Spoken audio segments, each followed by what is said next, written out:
परम पिता परमात्मा और उनकी सभी पवित्र आत्माओं को नमस्कार। हम नाम के आराधन और ध्यान के विषय में बहुत कुछ सुनते और पढ़ते आए हैं, परंतु वह कौन सा नाम है जिसके सिमरन द्वारा जीव भव सागर से पार होता है। वैसे तो ऋषियों मुनियों महात्माओं ने परमात्मा की महिमा के बखान के लिए अनगिनत नाम रखे हैं। न लिखे जाने के कारण वह अलख और गम्य न होने के कारण वह अगम कहलाया। परमात्मा के किसी गुण विशेष को दृष्टि में रखकर उसके अनेक नाम रखे गए, जैसे राम, रहीम, गिरधारी, मुरारी, अल्लाह, खुदा, वाहेगुरु आदि। इन नामों में हमारे ध्यान के लिए कौन सा नाम ऊंचा तथा ग्रहण करने योग्य है। हिंदू ओम नाम का उपदेश देते हैं तथा राम नाम की महिमा भी अनेक प्रकार से गाते हैं। मुसलमानों में अल्लाह और सिखों में वाहेगुरु प्रचलित हैं। हर एक मत के अपने अपने नाम हैं। इन सब नामों में वह कौन सा नाम है जिसके द्वारा जीव का कल्याण होता है। नाम के आराधन या ध्यान से क्या मतलब है? केवल किसी नाम को रटने से, उस नाम के अर्थ पर विचार करने का, या कुछ और भी? अक्षरों का रटना और उनके अर्थों पर विचार करना केवल काल्पनिक आधार बनने का काम दे सकता है, पर वह कौन सा नाम है जिससे जीव को निर्वाण पद की प्राप्ति हो सकती है। महात्माओं की वाणियों से दो प्रकार के नामों का पता चलता है। एक तो बाहरी नाम है जो लिखने, पढ़ने और बोलने में आ सकता है। यह ज्ञानियों, पंडितों और विद्वानों का क्षेत्र है। इसे वर्णात्मक नाम भी कहा गया है। वर्णात्मक नाम से दुनिया के सब काम होते हैं। सब ग्रंथ पोथियां इसी में हैं। वर्णात्मक नाम परमार्थ के मार्ग में हमारी पहली सीढ़ी है। इस नाम के अभ्यास में चित्त को एकाग्र करने के लिए किसी नाम का जबान या मन द्वारा जाप करना होता है। वर्णात्मक नाम का जाप 4 प्रकार का है: बैखरी, मध्यमा, पश्यंती और परा।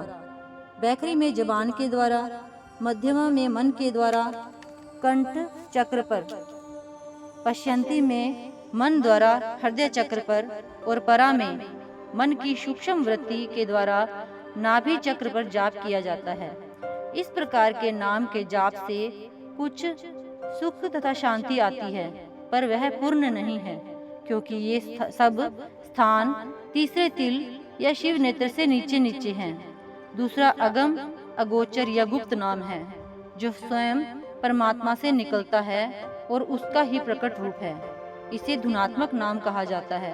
यह लिखने, पढ़ने और बोलने में नहीं आता। इसका अनुभव इंद्रियों द्वारा नहीं, केवल आत्मा के द्वारा ही होता है।